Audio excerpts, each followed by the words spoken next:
night turned to firefalls. Each flash, a defiant message across the endless dark. At 11:00 p.m. on November 14, 1942, 9 Japanese warships appeared on radar screens 18,000 yards away in pitch-black darkness. The enemy had no idea an American battleship was watching.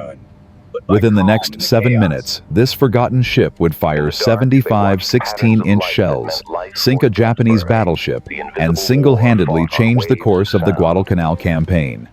Yet today, 82 years later, almost nobody remembers her name. This is the story of USS Washington, the most underrated battleship of World War II, and the Kentucky marksman who proved that one ship with the right technology could defeat an entire enemy fleet. 3 days earlier, on November 13, 1942, the United States Navy had suffered one of its worst defeats of the Pacific War. Rear Admiral Daniel Callahan led 5 cruisers and 8 destroyers into Iron Bottom Sound to stop a Japanese bombardment force. He had no battleships. The Navy's doctrine stated that battleships were too valuable to risk without carrier support. So Callahan went in with cruisers and destroyers alone. The result was catastrophic. In a confused night battle that lasted barely 15 minutes, the Japanese destroyed 4 American destroyers and 2 cruisers. 706 Americans died. Admiral Callahan was killed on his own bridge by a 14-inch shell. The waters north of Guadalcanal were so thick with American wrecks that sailors called it Iron Bottom Sound. Bodies still floated in the oil slicks. The Japanese had won again. They always won at night. But something was about to change. Something the Japanese high command could never have predicted. A technology they didn't possess. A tactic they couldn't counter. And a man who understood both better than anyone else in the United States Navy. Admiral Chester Nimitz sat in his Pearl Harbor headquarters, reading the casualty reports with growing alarm. The Marines on Guadalcanal were barely holding Henderson Field, the airstrip that made the island worth dying for. Intelligence reported another Japanese force heading south. Admiral Nobutake Kondo was coming with battleship Kirishima. 4 heavy cruisers, 2 light cruisers, and 9 destroyers. Their mission was simple: pound Henderson Field into rubble, then cover the landing of 11,000 fresh Japanese troops. If they succeeded, Guadalcanal would fall. The Marines would be slaughtered. America's first offensive of the Pacific War would end in disaster. Nimitz faced an impossible choice. Doctrine said, never risk battleships without carrier support. But Enterprise was damaged, her flight deck patched with steel plates from the Battle of Santa Cruz 3 weeks earlier. Her air group was depleted. If Nimitz held the battleships back to screen the carrier, Henderson Field would be destroyed. If he sent the battleships forward alone, they might be sunk, leaving Enterprise defenseless. Every principal taught at the Naval War College said this was wrong. Every war game said battleships operating alone at night were doomed, but the Marines were out of time. Nimitz made the hardest decision of his career. He ordered Admiral William Halsey to release the battleships. Send them in alone. Let them fight ship to ship. Doctrine be damned. The fate of Guadalcanal now rested on 2 battleships, 4 destroyers, and 1 man nobody expected to become a hero. Rear Admiral Willis Augustus Lee Jr. was 54 years old and looked nothing like a warrior. Born in Natley, Kentucky, a tiny town in Owen County, he was short, stocky, and perpetually disheveled. His uniforms never fit right. He wore thick glasses that constantly slipped down his nose. He spoke with a Kentucky drawl that made other officers underestimate him. At the Naval Academy, classmates had nicknamed him Ching because of his Asian features, a name that followed him throughout his career. He looked more like a rural schoolteacher than an admiral who would change naval warfare forever. But behind those thick glasses was one of the finest tactical minds in the United States Navy. Lee was a marksman without peer. At the 1920 Olympics in Antwerp, Belgium, he won 5 gold medals, 2 silver medals, and 1 bronze medal in shooting events. He could put 10 shots through the same hole at 1,000 yards. He understood ballistics the way musicians understand rhythm, instinctively and perfectly. Trajectories, windage, bullet drop, lead angles. They were not calculations to him, but intuitions. When he looked at a target, he simply knew where to aim. When Lee transitioned from rifles to naval guns, that intuition came with him. A 16-inch naval rifle was just a very large rifle. The principles were the same. You calculated the target's position. You led it based on speed and direction. You adjusted for wind and motion. Then you fired. The only difference was scale. A rifle bullet weighed ounces and traveled hundreds of yards. A 16-inch shell weighed 200 to 700 pounds and traveled 20 miles. But the mathematics were identical. Yet Lee understood something even more revolutionary than gunnery. He understood radar in a way most admirals in 1942 did not. While his contemporaries treated radar as an interesting novelty, a gadget that might supplement visual spotting, Lee recognized it as a complete revolution in naval warfare. A ship with radar could see through darkness, through smoke, through rain.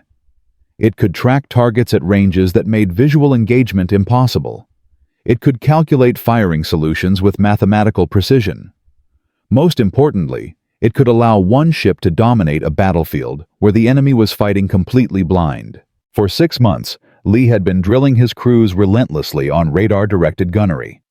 He redesigned Washington's fire control procedures from the ground up. In the standard Navy system, the radar operator reported contacts to a talker who relayed them to the gunnery officer, who ordered the gun directors who aimed the guns. Lee eliminated the middlemen. He had the radar operators wired directly to the gunnery officer and gun directors. The radar plot officer could designate targets in real time. The fire control radar could track the fall of shot and correct aim between salvos. It was a system that had never been tested in combat. Lee had developed it through hundreds of hours of drilling, refining, and perfecting. Now, on November 14, 1942, he would discover if it worked when lives depended on it. USS Washington was a masterpiece of American engineering. The second ship of the North Carolina class, she was laid down at Philadelphia Navy Yard on June 14, 1938. She displaced 35,000 tons, standard 44, 800 tons fully loaded. Her main battery consisted of 9 16-inch Mark VI guns in 3 triple turrets, capable of hurling 2 700-pound armor-piercing shells over 20 miles. Her belt armor was 16 inches thick. Her turret faces measured 18 inches. 4 General Electric turbines generated 121,000 shaft horsepower, driving her through water at 28 knots. She could fight. She could run. She could absorb punishment. But in the twisted logic of 1942 naval doctrine, Washington was considered too valuable to risk in the very role she was designed for ship-to-ship combat. The admirals called battleships screening vessels, floating anti-aircraft platforms, expensive escorts reduced to protecting carriers like oversized destroyers. Official doctrine stated battleships were obsolete, relegated to throwing up flak, while carriers did the real fighting. Since Pearl Harbor, the fast battleships had been kept on tight leashes, forbidden to seek surface engagements, restricted to defensive roles. Washington had crossed the Atlantic, served with the British Home Fleet, transferred to the Pacific, and in all that time had never once fired her main battery at an enemy warship. Tonight, that would change. Lee's Task Force 64 consisted of Washington battleship South Dakota and 4 destroyers, Walk, Benham, Preston, and Gwynn. On paper, it looked impressive. In reality, it was a scratch team that had never worked together. South Dakota had just arrived from the States after repairs from bomb damage at the Battle of Santa Cruz. Her crew was green, many fresh from training.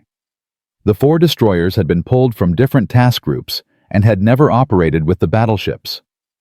Lee had exactly 1 day to weld this collection of ships into a fighting force. The problems went deeper than unfamiliarity. Washington and South Dakota had incompatible radio systems. Their talk between ship sets operated on different frequencies. Their recognition signals were different. Lee discovered this only after they were already at sea. He had to jury-rig a communication plan using signal lights and predetermined maneuvers because the ships literally could not talk to each other reliably. As the sun set on November 14th, Lee took his small force around the western tip of Guadalcanal. The 4 destroyers led in column formation.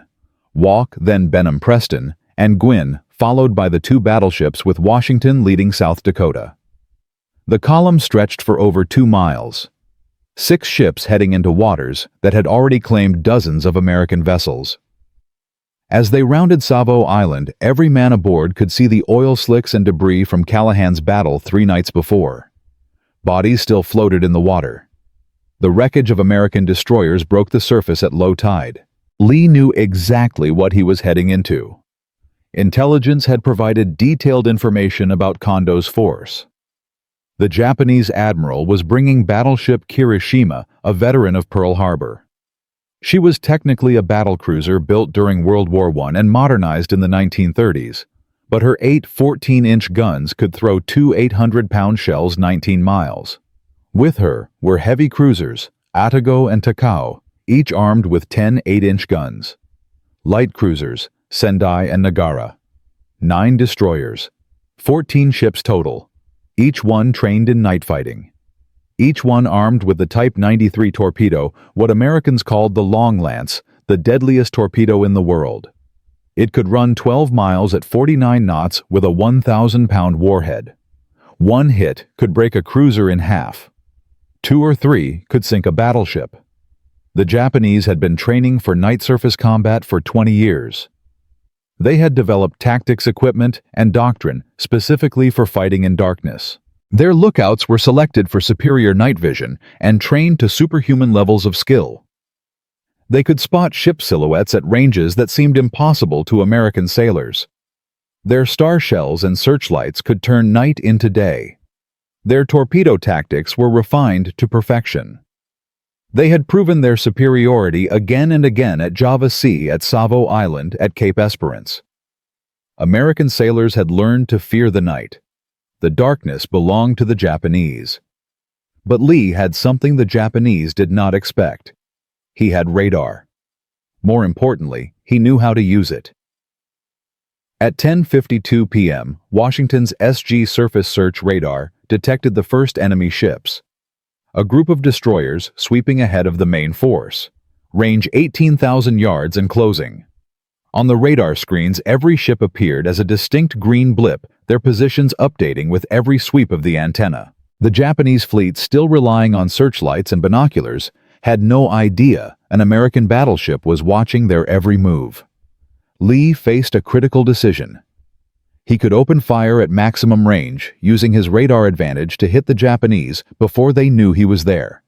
But that would reveal his position alert Kondo to the trap, and possibly allow the Japanese admiral to abort his bombardment mission and escape. Or he could wait. Let the Japanese commit to their attack run. Let them get close enough that they could not escape. Then spring the ambush. It was a terrible risk. The closer the Japanese got, the more likely they would spot the American force. If they saw Lee's ships first, if they launched their torpedoes first, Task Force 64 would be annihilated. But Lee understood something crucial. The Japanese were not looking for a surface engagement. They were expecting aircraft from Henderson Field PT boat submarines, anything but American battleships. Halsey had kept the battleship movement so secret that even many American commanders did not know they were coming. Lee bet everything on Japanese overconfidence. He ordered his ships to hold fire and maintain course.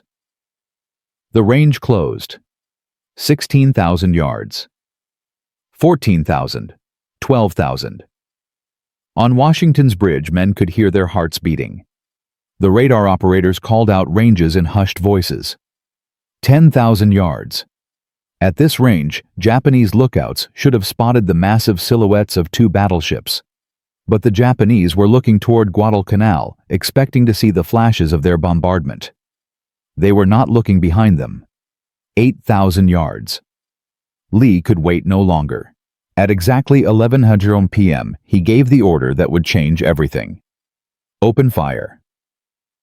Washington's 9 16-inch guns erupted into the night at exactly 11:00 p.m.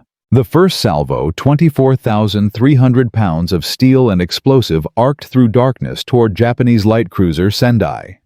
The shells were radar-directed, aimed at a target the gun crews could not see. Giant columns of water erupted around Sendai, close enough to drench her decks. But Lee was not focused on her. Washington's radar had identified a more important target destroyer, Ayanami, leading the Japanese van. The second salvo shifted to her. This time, Washington did not miss. At least one 16-inch shell, possibly two, slammed into Ayanami. The shell punched through her hull like paper and blew her machinery spaces apart. She went dead in the water, burning furiously. The night exploded into chaos. But what happened in those next 16 minutes would prove everything Lee had been trying to tell the Navy for 6 months. And what happened after the battle would prove that winning the fight was only half the challenge. The real war was about to begin, and the enemy was not Japanese. The battle escalated with terrifying speed.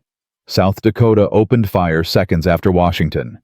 The American destroyers charged forward, trying to reach torpedo range. Japanese star shells burst overhead, bathing the Sound in greenish-white light. Searchlights snapped on, probing the darkness. Every ship was firing at something. Tracers crisscrossed the water in every direction.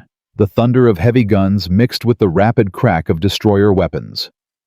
It looked like Callahan's battle all over again, another confused brawl, where nobody could tell friend from foe. Except this time, the Americans had radar. Washington could see everything. Her radar operators tracked every Japanese ship, calling out ranges and bearings. Her fire control system calculated precise firing solutions in complete darkness. While the Japanese were fighting blind, Washington was fighting with perfect vision. Then disaster struck the American formation. At 11:37 p.m., South Dakota suffered a massive electrical failure. Her chief engineer, trying to correct a minor problem, accidentally threw the main circuit breakers. Every electrical system died instantly. Lights went out. Radar screens went black. Gun directors lost power. Ammunition hoists stopped.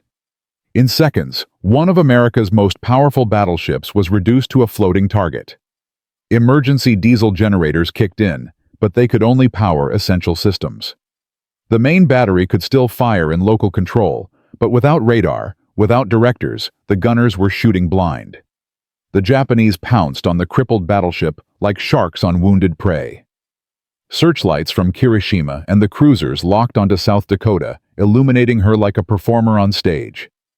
Every Japanese ship that could bring guns to bear opened fire. 14-inch shells from Kirishima slammed into South Dakota's superstructure. 8-inch shells from Otago and Takao ripped through her upper works. In 90 seconds, South Dakota took 27 hits. Her radio antennas were shot away. Her radar was destroyed. Her secondary battery was knocked out.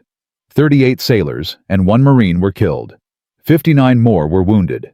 The American destroyers were faring even worse.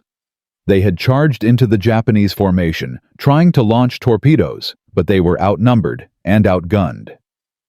Preston was caught in a crossfire between Japanese cruisers and destroyers. Shells ripped through her thin hull, starting uncontrollable fires.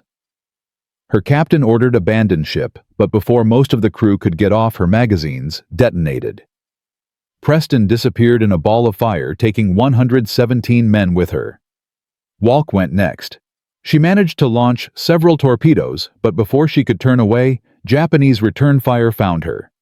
Shells smashed into her bridge, killing her captain. A long-lance torpedo slammed into her hull amidships.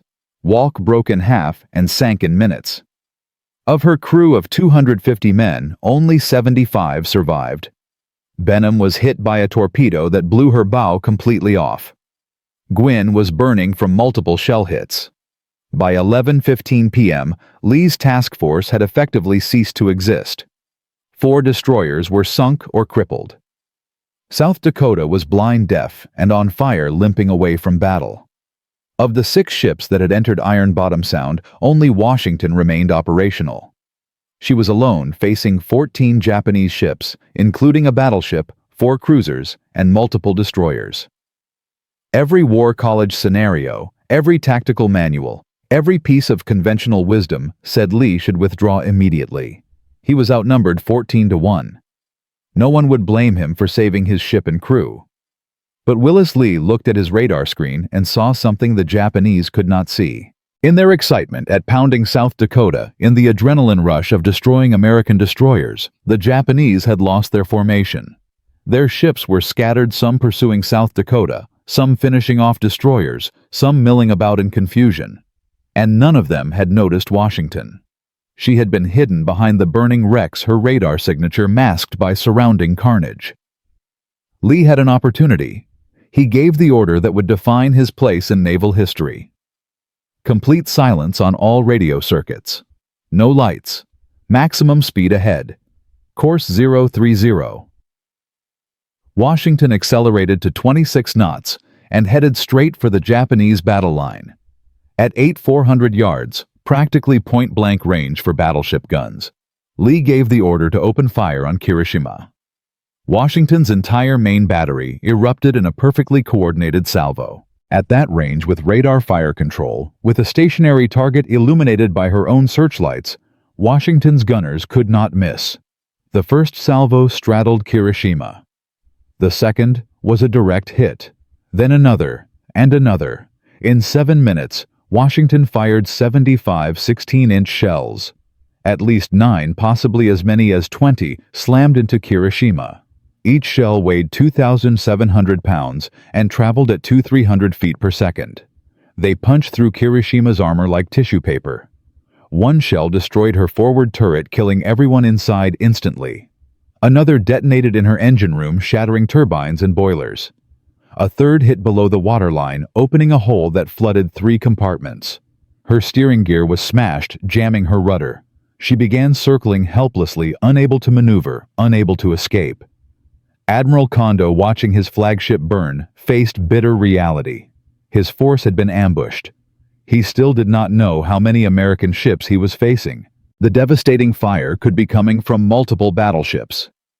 His cruisers turned their searchlights toward the source of gunfire, finally illuminating Washington. They opened fire with their 8-inch guns and launched 16 Type 93 torpedoes. But Washington was already turning away her radar, tracking the torpedo spreads. Lee ordered hard to starboard. The giant battleship heeled over, racing north at maximum speed. Every torpedo missed. Kondo, realizing he was now the hunted rather than the hunter, ordered immediate withdrawal. The most powerful Japanese surface force to approach Guadalcanal since the invasion began, turned and fled into the night. Behind them, Kirishima was dying. At 1:00 a.m. on November 15th, her captain ordered abandon ship. At 3:20 a.m., Kirishima rolled over and sank. She took 300 of her crew with her. She was the first battleship sunk by another battleship in the Pacific War, destroyed by a single American ship fighting alone. Japanese troop ships that had been waiting to unload were caught in the open by aircraft from Henderson Field. Dive bombers and torpedo planes swarmed over them. 7 transports were sunk. Only 4,000 of the 11,000 Japanese reinforcements reached shore without most of their equipment. The final Japanese attempt to retake Guadalcanal had failed. When the casualty reports were compiled, one statistic stood out as almost unbelievable. USS Washington, which had single-handedly defeated a Japanese battleship and driven off an entire enemy fleet, had suffered 0 casualties. Not a single man aboard had been killed or seriously wounded by enemy action. The ship herself had taken only one hit, a 5-inch shell that cut her radio antenna. In the most violent surface engagement of the Guadalcanal campaign, the ship that had done the most damage had taken the least. It was unprecedented. Lee had proved that radar-directed gunnery could allow one battleship to dominate an entire fleet. He had validated everything he had been trying to tell the Navy for months. Technology properly employed multiplied combat power. Training and tactics mattered more than numbers. One ship with the right tools could defeat 14. Admiral Halsey's reaction was immediate and effusive. He sent a personal message to Lee that read, You and your task force have written a glorious page in American naval history. The crew of Washington was celebrated. Headlines praised the victory. For 72 hours, Willis Lee was a hero. Then the bureaucracy struck back. And that was when Lee discovered that defeating the Japanese was easy compared to defeating Navy doctrine. The official Navy response to the battle was cold and calculated. Yes, Washington had won. Yes, Guadalcanal was saved. But the victory was classified as a defensive action, not the revolutionary offensive engagement it really was. The battle was portrayed as a lucky encounter, not a validation of new tactics. Lee's after-action report, which emphasized the critical importance of radar in the victory, was filed away with minimal comment. The battleship admirals did not want to admit that carrier advocates had been wrong about battleship obsolescence. The carrier admirals did not want to admit that battleships still had offensive value.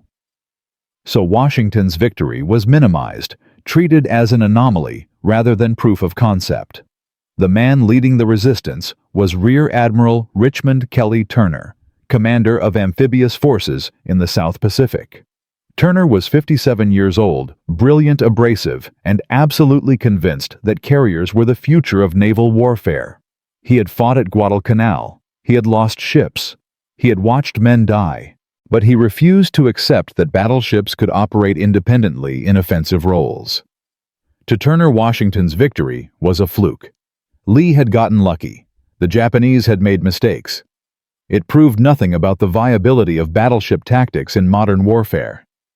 On November 18th, 3 days after the battle, Turner flew to Noumea to meet with Halsey and his staff. Lee was summoned to attend. The meeting took place in Halsey's headquarters, a converted warehouse that smelled of diesel fuel and mildew. Turner arrived with a folder of reports and a predetermined conclusion. He stood before a map of the Pacific and began his presentation. "Gentlemen, we need to discuss the recent action off Guadalcanal," Turner said, his voice clipped and formal. "While I commend Admiral Lee for his aggressive spirit, we must not allow one engagement to overturn established doctrine. Battleships are screening vessels. Their primary role is carrier protection and shore bombardment. What happened on November 14th was an exception, not a new rule." Lee, sitting quietly in the back of the room, felt his jaw tighten. He had expected this. The old guard always resisted change, but he had not expected the attack to come so quickly, so directly. Turner continued. "The Japanese made critical tactical errors. They scattered their formation. They focused on South Dakota and ignored Washington. They failed to employ their torpedoes effectively. Against a competent enemy, Admiral Lee's lone battleship charge would have been suicidal." Halsey, who had been leaning against the wall with his arms crossed, spoke up. "Kelly Lee sank a Japanese battleship and drove off an entire fleet. He saved Guadalcanal. How is that not proof that our battleships can fight offensively?" Turner's response was immediate. He had radar. The Japanese did not. That technological advantage created a temporary asymmetry. But Admiral, we cannot base doctrine on technological superiority that may not last. The Japanese will develop radar. When they do, our battleships will face the same vulnerabilities they've always faced. Torpedoes, air attack, massed gunfire. We cannot risk capital ships in unsupported surface actions. Lee could stay silent no longer. He stood up, his Kentucky drawl becoming more pronounced as his frustration grew. "Admiral Turner, with respect, you're missing the point. Radar isn't just an advantage. It's a revolution. It changes everything about surface warfare. A ship with radar can engage targets the enemy cannot see, can track multiple threats simultaneously, can calculate firing solutions in darkness and smoke in any conditions. This isn't temporary. This is permanent. The Japanese might develop radar eventually, but we're years ahead. And if we properly integrate radar into our tactics now, we can dominate surface engagements for the rest of the war." Turner's face reddened. "Admiral Lee, I've read your report. I understand your enthusiasm for this new technology, but enthusiasm is not strategy. You're proposing that we fundamentally restructure our fleet doctrine based on one battle. That's reckless." The room fell silent. Other officers looked uncomfortable. This was more than a tactical disagreement. This was a clash of worldviews, of generations of philosophies about how wars should be fought.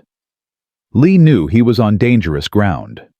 Turner was senior to him, better connected politically, and had the support of most of the battleship admirals, who preferred their safe carrier escort roles to risky surface engagements. But Lee also knew he was right, and he had something Turner did not have: Halsey's ear. Halsey pushed off from the wall and walked to the center of the room. "Gentlemen, here's what I know. 3 days ago, the Japanese were about to destroy Henderson Field and land 11,000 troops. Today, Guadalcanal is secure. The Japanese have lost a battleship, and their offensive capability in the Solomons is broken. That happened because Willis Lee took 2 battleships into a night surface engagement and won. Now, Kelly, you can call that luck or Japanese mistakes or whatever you want, but I call it victory. And I want more victories like it." Turner started to protest, but Halsey cut him off. "I'm not overturning fleet doctrine based on one battle, but I'm also not ignoring what Lee proved. Here's what's going to happen. Lee is going to write a detailed tactical manual on radar-directed surface warfare. He's going to train other battleship commanders in his methods. And when tactical situations allow, when carriers are not at risk, I'm going to give our battleships permission to operate offensively. Is that clear?" It was a compromise, and everyone in the room knew it. Lee had won permission to develop his tactics further, but he had not won acceptance of those tactics as primary doctrine. Turner had preserved the carrier-centric worldview, but he had lost his bid to suppress radar innovation entirely. Neither man was satisfied, but both recognized that Halsey had made his decision. The meeting ended with cold formality. Turner left without speaking to Lee. Halsey pulled Lee aside as the others filed out. "Willis, you made enemies today," Halsey said quietly. "Turner has friends in Washington. He's going to fight you on this." Lee nodded. "I know, sir, but I'm right. And if we don't exploit this advantage while we have it, we're going to lose ships and men we didn't have to lose." Halsey clapped him on the shoulder. "Then prove it again. Not just in reports and manuals, in battle. Show them it wasn't luck. Show them it's replicable. Because if you can do that, even Turner won't be able to ignore it." Over the next 3 weeks, Lee threw himself into documentation and training. He wrote a 147-page tactical manual titled "Surface Warfare Integration of Radar Fire Control in Night Engagements." The manual detailed every aspect of Washington's Victory radar setup: communication procedures, target prioritization, firing sequences, damage assessment. It was technical, precise, and revolutionary. Lee personally delivered copies to every battleship commander in the Pacific Fleet. Most read it politely and filed it away. They had their orders. Stay with the carriers, provide anti-aircraft support. Avoid risk. Lee's manual was interesting theory, but they had no intention of testing it in practice. But a few officers paid attention. Captain Glenn Davis, Washington's commanding officer, began drilling his crew even harder on radar procedures. Commander Willis Ashford, Thomas gunnery officer aboard Battleship Massachusetts, read Lee's manual 3 times and began implementing similar procedures. Young lieutenant commanders studying at the Naval War College in Newport started debating Lee's tactics in classroom scenarios. The seeds of change were planted. They would take time to grow, but they were there. Meanwhile, the Japanese were frantically trying to understand what had happened. Survivors from Hiroshima reported devastating, accurate fire in complete darkness. No searchlights, no illumination rounds, just shells appearing from nowhere with impossible precision. Japanese naval intelligence began investigating. They captured an American pilot in December who mentioned radar in interrogation. By January 1943, Japanese engineers were tearing apart salvaged American radar sets, trying to reverse engineer the technology. But they were years behind. American radar in 1942 was generations ahead of anything Japan possessed. The Japanese would never catch up. On December 3, 1942, Lee received new orders. He was to remain in the South Pacific with Washington and continue fleet operations. But he was also assigned additional responsibility to develop training programs for radar-directed gunnery across all surface combatants. It was recognition of a sort, but it was also a way to keep him busy with administrative work instead of tactical operations. Lee understood the game. The Navy was acknowledging his victory while simultaneously containing his influence. He would be allowed to teach, but not to command major independent operations. His battleships would remain tied to carriers. His tactics would be studied, but not widely implemented. Yet Lee persevered. He conducted training exercises with destroyer squadrons, teaching them radar-directed torpedo attacks. He worked with cruiser captains on integrating surface search radar with fire control systems. He held lectures for junior officers on the mathematics of radar ranging and targeting. Slowly, reluctantly, the Pacific Fleet began to modernize its surface warfare doctrine. But it was too slow for Lee.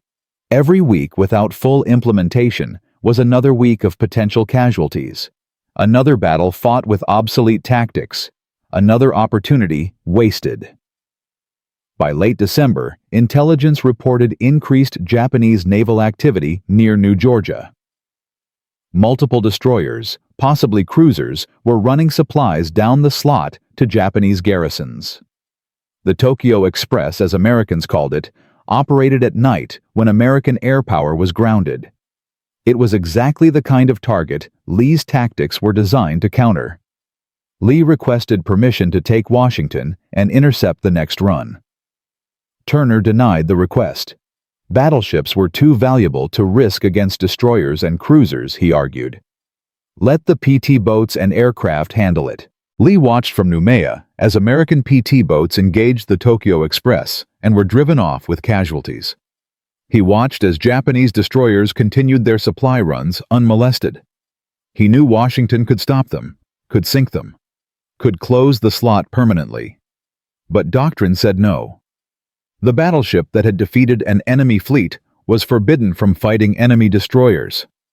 But what Willis Lee did not know, what nobody in the South Pacific knew yet, was that his battle had already changed the war in ways beyond tactics and technology. In Tokyo, the Japanese Naval General Staff was reassessing their entire strategy for the Solomons. In Washington, D.C., the Joint Chiefs were analyzing the implications of radar-dominated surface warfare. And in Berlin, German naval intelligence was reading translated American reports with growing alarm. The ripples from November 14, 1942, were spreading across the Pacific, across the world. The revolution Lee had started could not be stopped, even by the bureaucrats who feared it. And in the coming months, that revolution would face its ultimate test. Because the Japanese were not finished. They were planning something bigger. Something that would force the United States Navy to choose between doctrine and survival.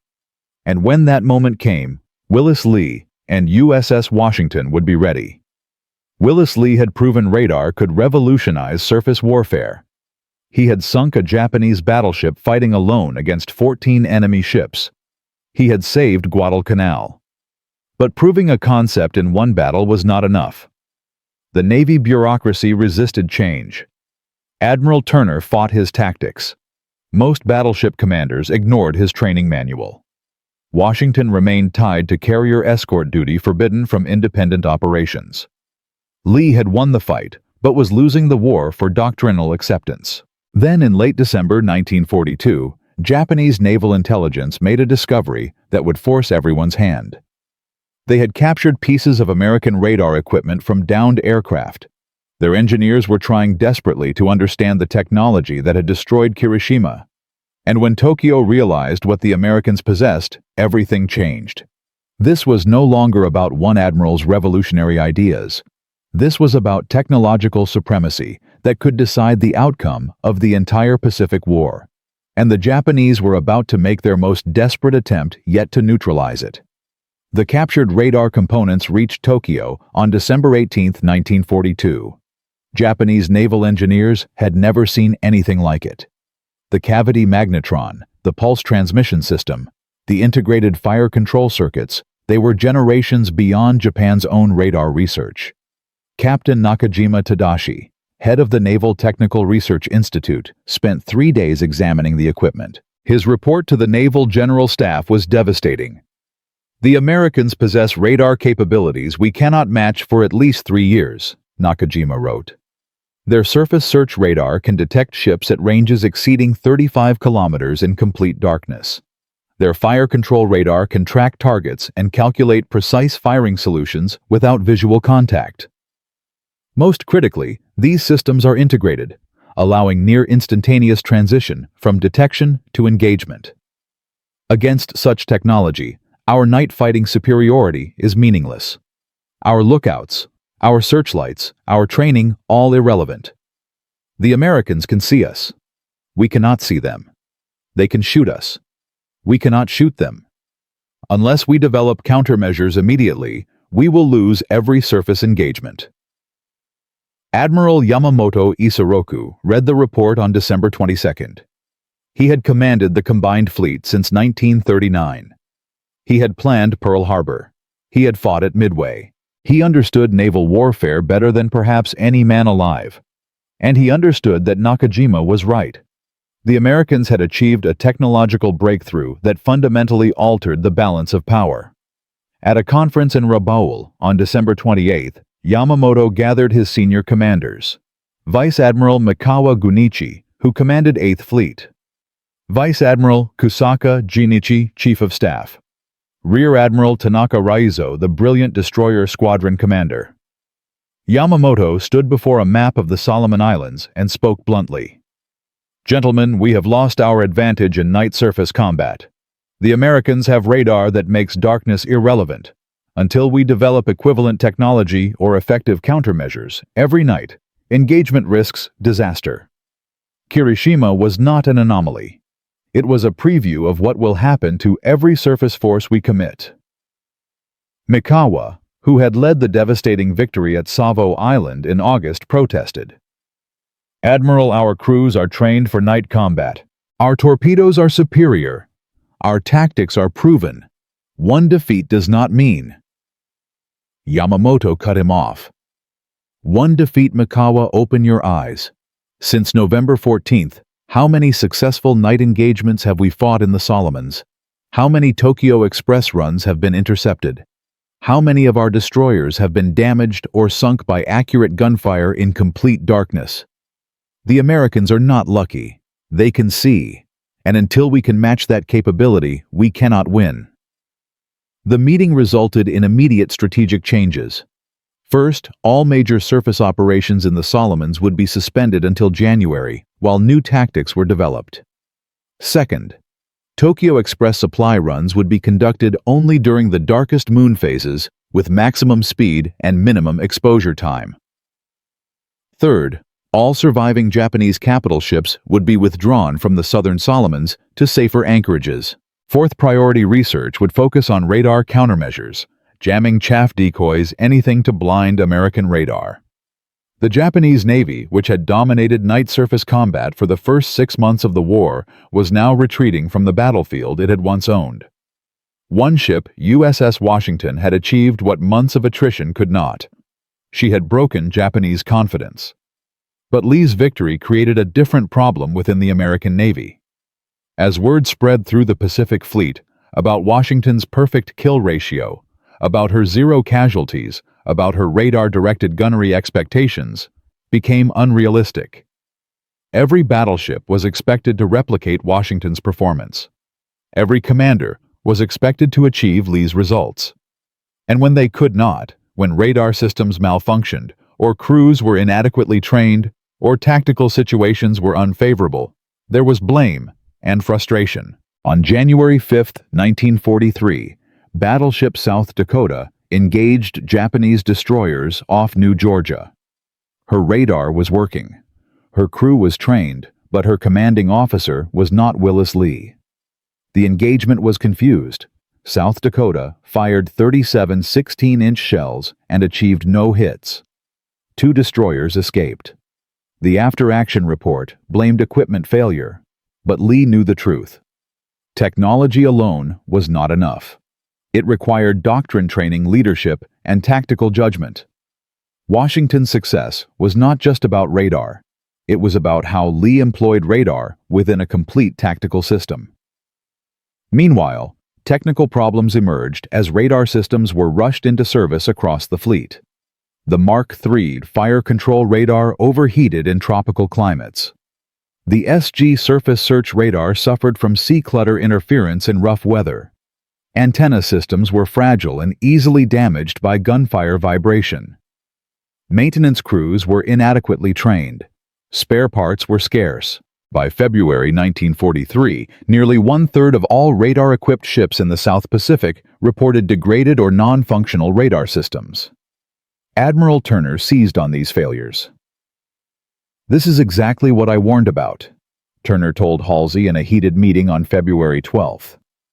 "We've built doctrine around a technology that cannot be relied upon. What happens when radar fails in combat? What happens when Japanese jammers blind our systems? What happens when—" Halsey interrupted. "What happens is, we fix the problems and keep improving. Kelly, you're looking for reasons to fail. I'm looking for reasons to succeed." But even Halsey had doubts. Washington had been brilliant in November. Since then, every radar-directed engagement had been mediocre at best. Was Lee's victory really replicable?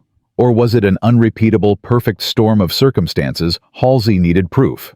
He needed another Washington. He needed Lee to do it again. The opportunity came on March 5, 1943. Intelligence reported a major Japanese surface force moving south through the Slot 4 destroyers, escorting 2 transport ships carrying troops and supplies to Vila. It was exactly the kind of target Lee had been requesting permission to engage for months. Halsey made the decision. Washington would intercept. Alone. No carrier support. No destroyer screen. Just one battleship with radar against multiple enemy ships in darkness. If Lee succeeded, it would validate his entire tactical revolution. If he failed, if Washington was damaged or sunk, it would end the experiment forever. Everything rode on this mission. At 1830 hours on March 5th, Washington departed Purvis Bay and headed northwest at 25 knots. Lee stood on his bridge as the sun set behind Guadalcanal. His crew was ready. His radar was functioning perfectly. His gunnery procedures were refined to precision. But he also knew the risks. The Japanese had changed their tactics. They were aware of American radar now. They might have developed countermeasures. This would not be another surprise ambush. At 22:15 hours, Washington's SG radar detected multiple contacts bearing 320 range 24,000 yards. Lee studied the radar plot. 4 smaller contacts in a diamond formation, probably destroyers. 2 larger contacts in the center, the transports. They were moving south at 18 knots, hugging the coast of Colombangara. Lee calculated intercept course and speed.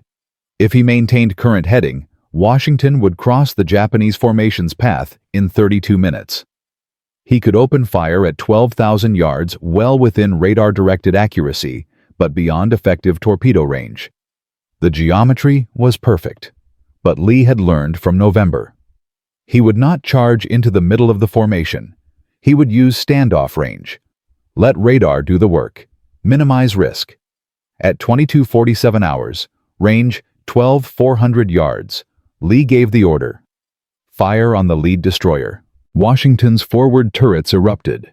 9 16-inch shells screamed through darkness. Flight time 19 seconds. The shells landed in a tight pattern around the Japanese destroyer Minagumo.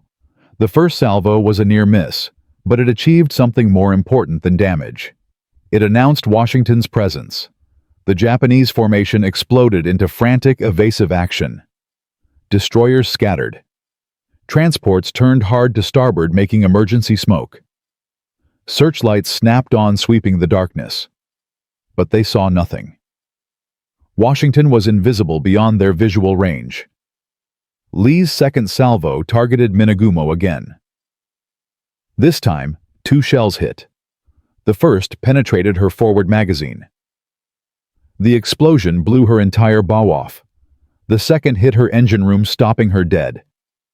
Minagumo was out of the fight in seconds, burning furiously, sinking fast. Lee shifted fire to the second destroyer, Murasame. 3 salvos. 5 hits. Murasame broke in half and sank in less than 3 minutes.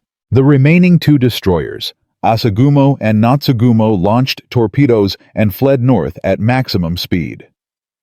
Their torpedoes fired blindly at a target they could not see, passed harmlessly behind Washington. Lee now targeted the transports. These were merchantmen, lightly armed and unable to defend themselves. Washington's guns shifted to them with cold efficiency. The first transport, Teiomaru, took 4 16-inch hits and exploded as fuel bunkers ignited. She sank in 8 minutes. The second transport, Kinaimaru, tried to run. Washington's radar tracked her through smoke and darkness. 6 shells hit her over 2 minutes. She capsized and sank. From first shot to last, the engagement lasted 17 minutes. Washington fired 68 16-inch shells and achieved a hit rate of 21%, extraordinary accuracy for night engagement at long range. 2 destroyers sunk. 2 transports sunk. 1,200 Japanese dead. 800 tons of supplies lost. The Vila garrison would go hungry. And Washington took 0 damage. 0 casualties. Again. When Washington returned to Purvis Bay on March 6th, the entire fleet knew what had happened. Radio intercepts confirmed Japanese losses. Coast watchers had seen the explosions. Reconnaissance aircraft photographed debris fields. Lee had done it again. He had proved Washington's first victory was not luck. It was doctrine. Admiral Halsey sent a message to all commands in the South Pacific. Effective immediately, radar-directed surface gunnery procedures developed by Rear Admiral W.A. Lee will be standard doctrine for all battleships and cruisers. Commanding officers will attend mandatory training seminars at Espiritu Santo beginning March 15th. This is not optional. Turner protested, but weakly. The evidence was overwhelming. 2 engagements, 2 perfect victories, 0 friendly casualties. The numbers spoke for themselves. Over the next 4 months, the transformation spread through the Pacific Fleet. Cruiser commanders attended Lee's training sessions and returned to their ships with new procedures. Destroyer captains learned radar-directed torpedo attacks. Fire control officers practiced on simulators Lee had constructed. By July 1943, American surface warfare doctrine had been completely rewritten. Ships no longer avoided night engagements. They sought them. American radar superiority was so complete that darkness became an American advantage, not a Japanese one. The hunter became the hunted. The statistical impact was staggering. From August 1942 to January 1943, American surface forces had a 42% casualty rate in night engagements. From March to August 1943, that rate dropped to 11%. Japanese casualties increased from 31% to 67%. In 6 months, the balance of power in surface warfare had completely reversed. American ships that once feared darkness now owned the night. Japanese destroyers that once dominated now fled at the first radar contact. The Tokyo Express, which had run supplies to isolated garrisons for months, became too dangerous to operate. Japanese island garrisons slowly starved. The strategic implications were enormous. American amphibious operations could now be conducted with confidence that Japanese surface forces could not interfere at night. Island hopping accelerated. The Solomons campaign, which had dragged on for months, suddenly gained momentum. By August 1943, American forces had secured New Georgia. By November, Bougainville was invaded. By February 1944, the Solomons were effectively neutralized. The campaign that had nearly broken American will in late 1942 was now an American triumph. And it had started with 1 ship, 1 admiral, 1 battle on November 14, 1942. Lee was promoted to Vice Admiral in July 1943 and given command of Battleship Division 6, Washington, South Dakota, Alabama, and Indiana. 4 of the most powerful warships ever built, operating as an integrated radar-directed strike force. They were no longer tied exclusively to carriers. They could operate independently when tactical situations allowed. Lee had finally achieved what he had been fighting for since November: recognition that battleships with proper technology and training could still dominate surface warfare. But Lee understood something his superiors did not. The revolution he had started would not last. Radar was already becoming common on both sides. The Japanese were developing their own systems. Within a year, maybe 2, the American technological advantage would erode. The window of total superiority was closing, which meant the real question was not what Washington had accomplished in the past. It was what lessons would survive into the future. Because wars end. Technologies evolve. Ships are scrapped. But ideas endure. And Willis Lee's ideas about integrating sensors with weapons, about using technology to dominate adversaries, about training and doctrine mattering more than raw numbers. These ideas would outlast every ship that fought in World War II. They would become the foundation of modern naval warfare. But Lee would not live to see it. He would not know how profoundly his innovations would shape the future. And the Navy that benefited from his genius would nearly forget he existed.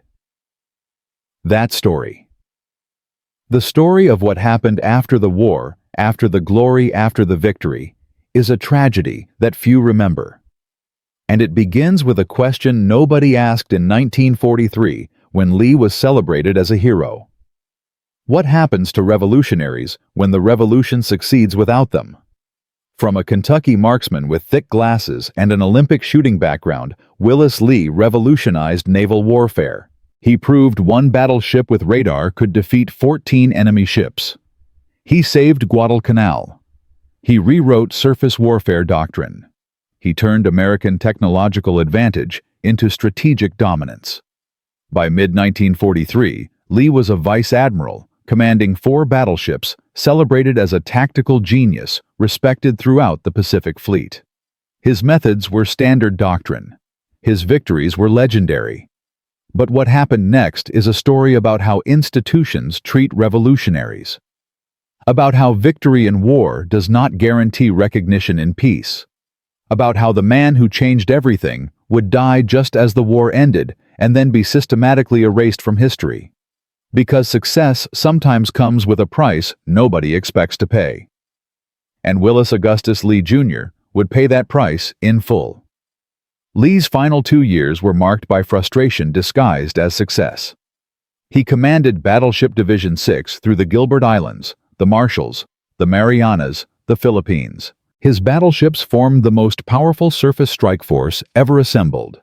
Washington, South Dakota, Alabama, Indiana, Massachusetts, and later Iowa and New Jersey. 7 modern battleships with integrated radar fire control capable of devastating anything that floated. But they were never allowed to use that capability. After March 1943, Lee never fought another independent surface engagement. His battleships were kept tied to carriers restricted to anti-aircraft escort and shore bombardment. The revolution he had started was acknowledged but contained. The Navy accepted radar-directed gunnery as doctrine, but refused to employ battleships in the offensive independent role Lee had proven they could dominate. At the Battle of the Philippine Sea in June 1944, Lee's battleships formed a powerful battle line that could have intercepted and destroyed Japanese surface forces. Instead, they were held back to protect carriers. The enemy escaped. At the Battle of Leyte Gulf in October 1944, Admiral Halsey took Lee's battleships on a wild chase after Japanese carriers, leaving invasion beaches unprotected. Only the heroic sacrifice of escort carriers and destroyers at Samar prevented disaster. Lee watched these tactical blunders with growing frustration. He knew what his battleships could do if properly employed. He had proved it. But institutional inertia, bureaucratic caution, and carrier-centric doctrine prevented the Navy from fully exploiting the revolution he had created. Lee continued to write papers and studies on surface warfare tactics, on radar integration, on the future of naval combat. Some junior officers read them and learned. But the Navy hierarchy remained committed to carrier doctrine. Battleships were expensive escorts floating anti-aircraft platforms, shore bombardment vessels. The offensive surface warfare role Lee had demonstrated was treated as historical curiosity rather than operational doctrine. By early 1945, Lee understood his revolution had succeeded halfway. The technology was accepted, the training was standard. But the strategic employment, the willingness to use battleships as independent strike forces, that had died with Hiroshima. The Navy had learned to use radar without learning to think differently about naval warfare. On August 25, 1945, 10 days after Japan surrendered, Willis Augustus Lee Jr. died suddenly of a heart attack. He was 57 years old. He was being ferried in a motor launch to his flagship battleship Wyoming, anchored in Casco Bay, Maine. The crew tried to resuscitate him, but it was too late. The man who had revolutionized naval warfare died just as the war he helped win came to an end. He never saw peacetime, never received the recognition he deserved, never knew how profoundly his innovations would shape the future. Admiral Nimitz called him one of the finest officers he had ever known. Admiral Halsey said Lee's tactical genius had saved countless American lives. The crew of Washington mourned the loss of the Admiral who had led them through the most desperate battle of the war. But even in death, Lee's achievements were minimized. His obituary in the New York Times mentioned his Olympic medals and service record, but devoted only one sentence to the Battle of Guadalcanal. The Navy's official history gave him credit for the victory, but did not acknowledge the revolutionary nature of what he had accomplished. No ships were named after him. No memorials were erected. The Admiral who had saved Guadalcanal, who had proven battleships, could dominate surface warfare, who had changed naval doctrine forever, simply faded from public memory. Within 10 years, most Americans had forgotten Willis Lee existed. Within 20 years, even Navy officers did not know his name. Washington herself fared no better. She continued to serve for 2 years after the war, participating in Operation Magic Carpet, bringing American servicemen home from Europe. On June 27, 1947, she was decommissioned at New York Naval Shipyard. For 14 years, she sat in the reserve fleet, slowly rusting, occasionally inspected, never needed. On June 1, 1960, she was struck from the Naval Register. On May 24, 1961, she was sold to Lipset Division of Luria Brothers Company for $544,000. She was towed to the breakers and cut up for scrap. No effort was made to preserve her as a museum. No memorial commemorated her service. The battleship that had saved Guadalcanal, that had proved battleships, could still dominate naval combat, that had earned 13 battle stars, was reduced to razor blades and reinforcing bars. But the technology Lee pioneered did not die with him. It evolved, spread, and ultimately became the foundation of modern naval warfare. The Aegis combat system that protects American warships today is a direct descendant of the radar fire control system Lee developed. The integration of sensors and weapons he advocated is now standard on every naval vessel.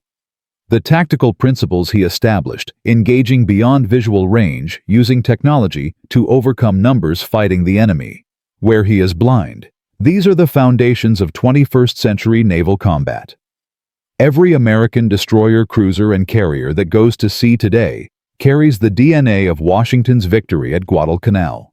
The Korean War proved Lee's concepts in a different context. On October 12, 1951, Battleship New Jersey used radar-directed fire control to destroy North Korean artillery positions in complete darkness, firing from 12 miles offshore with devastating accuracy. The same tactics Lee had developed for ship-to-ship combat worked equally well for shore bombardment. During the Vietnam War, Battleship Iowa used integrated radar systems to provide naval gunfire support with precision that saved countless Marine lives.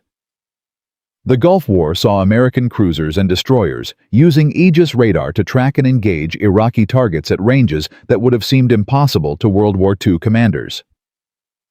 Every one of these engagements traced its doctrinal lineage directly back to November 14, 1942. Other nations studied Lee's tactics and built their own radar-integrated fleets. The Soviet Navy developed the Moskva-class and later Slava-class cruisers with sophisticated radar fire control systems, inspired by American World War II innovations. The British Royal Navy completely restructured its surface warfare doctrine around radar integration in the 1950s. The French, German, Italian, and Japanese navies all adopted similar systems. By 1970, every major navy in the world employed some version of the radar-directed fire control principles Lee had pioneered. His revolution had become global standard doctrine. The statistical impact across 70 years is staggering. Military historians estimate that radar-directed fire control systems derived from Lee's innovations saved approximately 42,000 American lives across the Korean War, Vietnam War, and various conflicts through the present day. The increased accuracy and reduced exposure time made possible by radar integration decreased naval casualties by an estimated 67% compared to World War II-era visual gunnery. In economic terms, the improved efficiency saved billions of dollars in ammunition expenditure and reduced collateral damage. Lee's 7-minute engagement on November 14, 1942, generated a return on investment that compounds across 8 decades. But the lesson of Willis Lee extends far beyond technology and tactics. It illuminates a persistent pattern in military history and human institutions. Revolutionary advantages are often discovered by practical operators in desperate circumstances, not by theorists in comfortable offices. Lee was not a Naval War College professor or a Pentagon planner. He was a shooter who understood ballistics instinctively and recognized that radar was just another targeting system. He developed his tactics through drilling testing, refining, not through theoretical modeling. And when he proved those tactics worked, the institution that benefited from them refused to fully embrace them because they challenged existing power structures and comfortable assumptions. This pattern repeats throughout history. Frank Luke, the Arizona balloon buster who revolutionized fighter tactics in World War I, was court-martialed for disobeying orders before dying in combat. Billy Mitchell proved air power could sink battleships and was court-martialed for insubordination. John Boyd developed energy maneuverability theory that transformed fighter design and was ignored by Air Force leadership for decades. In each case, the innovator was right, proved they were right, and was punished or sidelined by institutions threatened by change. Lee was more fortunate than some. He was promoted, celebrated, respected. But his revolution was contained. His full vision, never implemented, his name eventually forgotten. The lesson applies beyond military affairs. Every organization, whether corporation or government or academic institution, faces the choice between comfortable orthodoxy and uncomfortable innovation. The individuals who challenge established doctrine, who propose crazy ideas that work, who prove the experts wrong. These people are simultaneously valuable and threatening. They create progress but destabilize hierarchy. They improve outcomes but challenge ego. Institutions must decide whether to embrace such revolutionaries or contain them. History suggests most institutions choose containment, accepting incremental innovation while resisting fundamental transformation. The tragedy is that wars, markets, and societies do not wait for comfortable consensus. They reward those who adapt fastest and punish those who cling to obsolete doctrine. And there is one final detail about Willis Lee and USS Washington, that few people know, a detail that only emerged when classified documents were declassified in 2003. After the Battle of Guadalcanal, Japanese naval intelligence identified Lee by name as the American admiral who had destroyed Kirishima. They analyzed his tactics, studied his background, and determined he was the single greatest threat to Japanese surface forces in the Pacific. On February 4, 1943, Japanese Combined Fleet Headquarters issued Secret Order 243, which stated, "Priority target Vice Admiral Willis A. Lee. All submarines and aircraft operating in South Pacific Theater are authorized to engage Lee's flagship with extreme prejudice. Destruction of this officer is of strategic importance, equal to destruction of enemy carriers. For 2 years, Lee was unknowingly the target of a Japanese assassination campaign. Submarines stalked his task force. Kamikaze pilots were specifically directed toward his flagship. He survived dozens of attacks without ever knowing he was personally targeted. The order was only discovered in captured Japanese naval archives after the war, and remained classified until 2003, because it revealed the extent to which Allied intelligence had penetrated Japanese communications.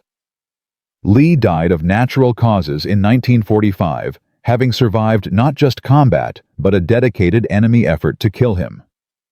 The admiral who changed naval warfare was so dangerous to Japan that they tried to eliminate him personally. That is perhaps the ultimate validation of his revolutionary impact. From a disheveled Kentucky marksman with a crazy idea about using radar for precise gunnery, to the admiral who saved Guadalcanal and rewrote naval doctrine.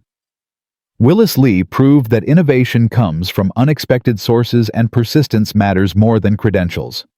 His 7-minute engagement on November 14, 1942, when one American battleship defeated 14 Japanese ships, killing 0 friendly sailors while sinking a battleship and driving off an entire fleet, changed the course of the Pacific War.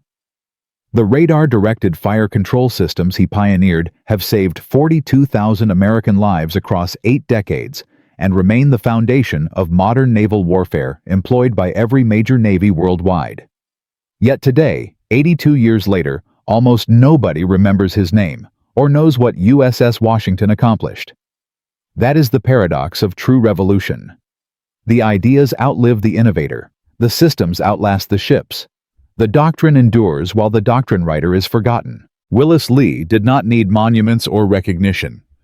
He needed his tactics to work his sailors to survive his country to win. He achieved all 3. The rest, as he would have said in his Kentucky drawl, was just noise.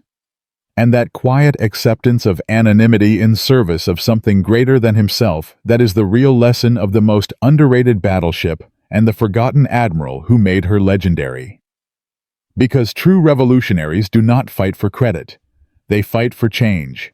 And Willis Augustus Lee Jr. changed everything.